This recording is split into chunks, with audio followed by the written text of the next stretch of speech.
बिट्टू नाम का police officer रहता था। वो हर टाइम लोगों को तंग करता रहता था। लोगों से रिश्वत लेना उसकी आदत बन गई थी। एक दिन मीठा अपने सिपाही के साथ राशन वाली दुकान पर आता है। अरे ओ मीठे, पुलिस ऑफिसर के होते हुए अपने मसालों में मिलावट करता है। गांव के बहुत से लोगों ने तेरी शिकायत की है। हाँ साहब, कल भी एक आदमी इसकी शिकायत लेकर आया था। नहीं नहीं पुलिस साहब, मैंने कभी अपनी जिंदगी में बेईमानी नहीं की। मैं हलाल रोजी कमाता हूँ। आप खुद ही चेक करें, मेरी किसी चीज में मिलावट नहीं है। चुप, एकदम चुप। मेरे आगे बहस करता है। तेरा क्या मतलब है मैं झूठ बोल रहा हूँ? अभी ले जाकर तुझे थाने में बंद करूँगा तो तेरी अकल ठिकाने आ जाएगी। साहब मुझे थाने मत लेकर जाए, आप जो कहेंगे मैं वही करूँगा। साहब एक काम करे, इसे थाने मत लेकर जाए। ओए दुकानदार, एक काम कर, साहब के घर के लिए 1 महीने का राशन पैक कर दे।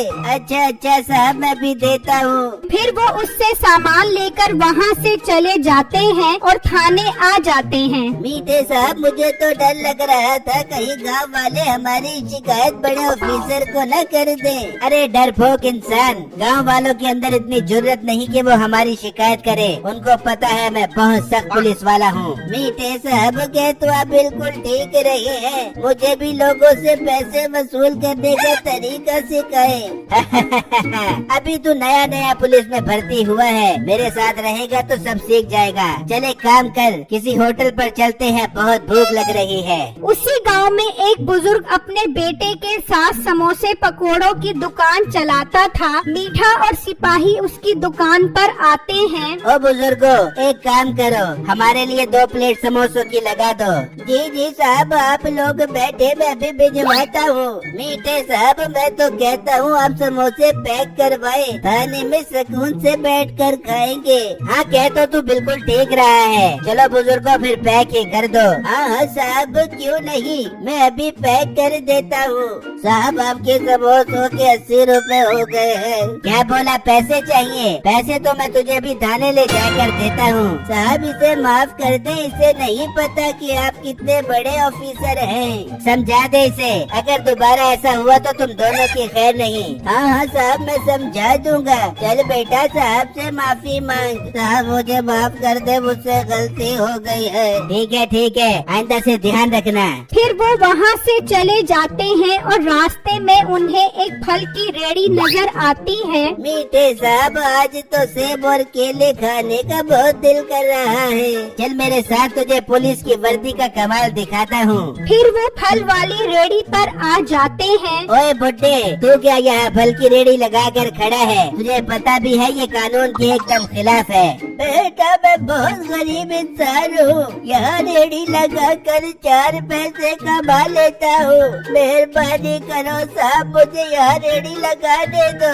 अब बुड्ढे बहस करता है मेरे आगे। जब बोला है यहाँ पर रेहड़ी नहीं लगानी तो नहीं लगानी। मीठे साहब, पर यहाँ पर रेहड़ी लगाना गैर कानूनी तो नहीं है? सिपाही तो चुप कर, तूने सेब और केले खाने हैं कि नहीं? इस बुड्ढे को डराऊंगा तो ही ये हमें हाथ जोड़कर सेब और केले देगा। साहब मैं बहुत गरीब इंसान हूँ, मेरी इसी रेहड़ी से मेरे घर का चूल्हा चलता है।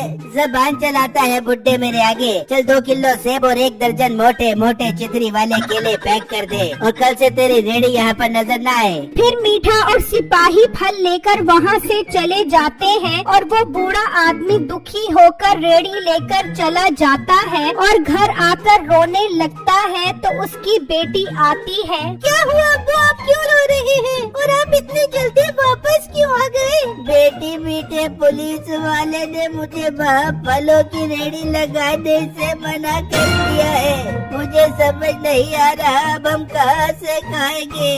अब्बू आप परेशान मत हो, अल्लाह हमारी मदद करेगा। उसी ने हमसे रोजी का वादा किया है, वो हमें भूखा नहीं रखेगा। उसी गांव में बिट्टू नाम का लड़का अपनी बीवी के साथ रहता था। बेगम मैं रिक्शा लेकर काम पर जा रहा हूँ, आपने कुछ मंगवाना है तो बता दो, मैं शाम में वापसी पर लेता आऊँगा। बिट्टू फिर आप एक काम करें, वापसी पर चाय की पत्ती लेकर आना। सुबह नाश्ते में चाय न हो तो नाश्ते का मजा नहीं आता। ठीक है बेगम, मैं आते हुए लेता आऊँगा। फिर बिट्टू रक्षा लेकर घर से निकलता है, जबकि मीठा एक जगह नाका लगाकर खड़ा होता है। तो बिट्टू वहाँ से गुजर रहा होता है तो वो उसे रोक लेता है। बड़ी स्पीड में जा रहा था मोटे, तेज रिक्शा चलाने के जुर्म में तेरा चालान कटेगा। पर साहब मैं तो रिक्शा आहिस्ता चला रहा था, वैसे भी मुझे रिक्शा तेज चलाने से डर लगता है। मोटे पेट वाले गेंडे, मुझसे बहस करेगा? ला 500 रुपए दे। पर 500 क्यों दूं साहब, मैंने तेज स्पीड में रिक्शा नहीं चलाया। साहब के आगे बहस कर रहा है, जो साहब कह रहे हैं वो कर, वरना तेरा रिक्शा थाने में बंद कर देंगे। पर मैं 500 रुपए नहीं दूंगा, आप लोग मेरे साथ गलत कर रहे हो। वो रक्षा तेज चलाने के जुर्म में बिट्टू को थाने में बंद कर देते हैं। फिर अगला दिन होता है। समोसे वाले भाई, इस गाँव में मीठा पुलिस वाला बहुत रिश्वतखोर है। पता नहीं हमारे हंसते बसते गाँव में कहाँ से आ गया, जीना ही हराम कर दिया है उसने तो हमारा। हाँ भाई आप बिल्कुल ठीक बोल रहे हैं, हमारा भी रोजी कमाना उसने हराम कर दिया है। दूसरी तरफ बिट्टू की बीवी परेशान होकर थाने आ जाती है तो देखकर हैरान रह जाती है कि बिट्टू जेल में बंद होता है। साहब ये आपने मेरे शोहर को क्यों बंद किया हुआ है? मेरा शोहर तेज स्पीड में रिक्शा चला रहा था, इस जुर्म में बंद है। नहीं नहीं बेगम, मैंने रिक्शा तेज नहीं चलाया था। चुप कर मोटे, एक तो जुर्म करता है ऊपर से बहस करता है, अब तो सारी जिंदगी जेल में सड़ेगा। नहीं नहीं साहब ऐसा मत कहे, मेरे शोहर को माफ कर दे। मेरे साहब बहुत सख्त ऑफिसर हैं, इतनी आसानी से तेरे शोहर को माफ नहीं करेंगे। साहब आपको क्या चाहिए मैं आपको ला कर दूंगी, पर मेरे शोहर को छोड़ दे। तेरे शोहर का जुर्म बहुत बड़ा है, इसकी सिर्फ एक ही शर्त पर माफी होगी। वो कैसी शर्त साहब मुझे बताए? बेबी पूरे 2 लाख रुपए का इंतजाम कर और अपने शोहर को यहाँ से ले जा। ठीक है साहब मैं कुछ करती हूँ। फिर उसकी बीवी वहाँ से निकलती है और सुनारे के पास बेच देती है और पैसे लेकर थाने आ जाती है। ये हुई ना बात, सिपाही एक काम कर, इसके शोहर को छोड़ दे। ठीक है साहब मैं भी छोड़ देता हूँ। फिर बिट्टू और उसकी बीवी थाने से चले जाते हैं और घर आ जाते हैं। बेगम ये हमारे साथ बहुत बुरा किया है मीठे पुलिस वाले ने। हाँ बिट्टू बहुत बुरा किया है उसने, देखना उसे एक दिन इसकी सजा जरूर मिलेगी। वहाँ दूसरी तरफ मीठा खुशी खुशी घर आता है। वाह मीठे आज तो बहुत खुशी लग रहा तू। बेगम बात ही खुशी वाली है, आज बहुत मोटी दिहाड़ी लगी है, ये देख। मीठे मेरे जोड़ के टोटे, चल फिर मुझे शॉपिंग करवा क्या?